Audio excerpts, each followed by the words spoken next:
संसदेच्या मान्सून अधिवेशनादरम्यान दिल्लीतून एक अशी बातमी आली आहे ज्याने संपूर्ण देशाच्या आणि विशेषतः महाराष्ट्राच्या राजकीय वर्तुळात मोठी खळबळ उडवून दिली आहे।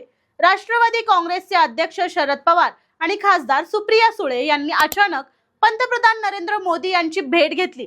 विरोधक संसदेबाहेर घोषणाबाजी करत असताना झालेल्या या गुप्त आणि अचानक भेटीमुळे पवार पुन्हा काही मोठी राजकीय खेळी करणार का या चर्चांना उधाण आले।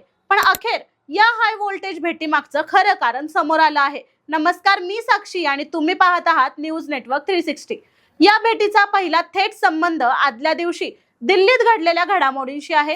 देशभरात गाजत असलेल्या नीट यूजी पेपर फुटीच्या निषेधार्थ दिल्लीतील जंतर मंतरवर विद्यार्थ्यांचे आणि सीजीपी कार्यकर्त्यांचे तीव्र आंदोलन सुरू आहे। संसदेत मोदींना भेटण्याच्या अवघ्या 24 तास आधी स्वतः शरद पवार आणि सुप्रिया सुळे जंतर मंतरवर गेले होते। त्यांनी आंदोलक विद्यार्थ्यांशी थेट संवाद देखील साधला होता। या गंभीर राष्ट्रीय मुद्द्यावर सरकारने संवेदनशीलतेने विचार करावा आणि आंदोलन चिरडण्याऐवजी विद्यार्थ्यांवर सुरू असलेली पोलीस कारवाई थांबवावी, हीच आग्रही मागणी घेऊन शरद पवार थेट पंतप्रधान मोदींच्या दालनात पोहोचले होते। या भेटीचे दुसरे आणि अत्यंत महत्त्वाचे कारण म्हणजे महाराष्ट्रातील शेतकरी। या भेटी दरम्यान शरद पवारांनी पंतप्रधान मोदींना राज्यातील कृषी संकटाबाबत एक विशेष पत्र सुपूर्द केले। या पत्रात पवारांनी काही अत्यंत महत्त्वाच्या मागण्या केल्या आहेत।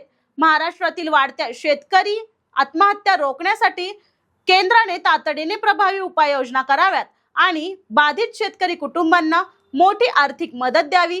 केवळ किमान आधारभूत किंमत जाहीर न करता शेतकऱ्यांना MSP चा कायदेशीर अधिकार मिळावा अशी मागणी देखील करण्यात आली आहे। राज्यातील रखडलेले सिंचन प्रकल्प तातडीने पूर्ण करावेत आणि कृषी क्षेत्रातील पारदर्शकतेसाठी थर्ड पार्टी ऑडिट लागू करावे।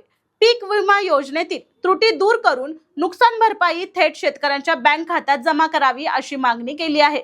या भेटीला केवळ सामाजिक स्वरूप नाही तर पडद्यामागे काही राजकीय गणितेही शिजत असल्याचा अंदाज व्यक्त केला जातोय। सूत्रांच्या माहितीनुसार केंद्र सरकार संसदेच्या याच अधिवेशनात अत्यंत महत्त्वाचे आणि वादग्रस्त डिलिमिटेशन बिल म्हणजेच मतदारसंघ पुनर्रचना विधेयक आणण्याच्या तयारीत आहेत।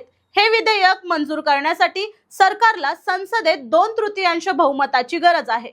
अशा परिस्थितीत शरद पवारांच्या पक्षाचे संख्याबळ महत्त्वाचे ठरू शकते। काही दिवसांपूर्वी सुप्रिया सुळे यांनी लोकसभेच्या जागा 50% वाढल्यास या विधेयकाला पाठिंबा देण्याचे संकेत दिले होते। त्यामुळे या भेटीत त्यावरही गुप्त चर्चा झाल्याची जोरदार चर्चा दिल्लीत आहे। राष्ट्रवादीचे प्रदेशाध्यक्ष शशिकांत शिंदे यांनी या भेटीवर स्पष्टीकरण देताना सांगितले की यामध्ये कोणताही राजकीय हेतू नसून ही भेट केवळ शेतकरी आणि विद्यार्थ्यांच्या प्रश्नासाठी होती। मात्र शरद पवारांसारखा मोठा नेता जेव्हा देशाच्या पंतप्रधानांना थेट भेटतो तेव्हा त्याचे दूरगामी राजकीय परिणाम नक्कीच पाहायला मिळतात। तुम्हाला काय वाटतं? ही भेट केवळ लोकहितार्थ होती की यामागे काही मोठी राजकीय युती दडली आहे? तुमच्या प्रतिक्रिया आम्हाला कमेंटमध्ये नक्की कळवा आणि अशाच अपडेट्ससाठी न्यूज नेटवर्क 360 मराठीला सबस्क्राइब करायला विसरू नका।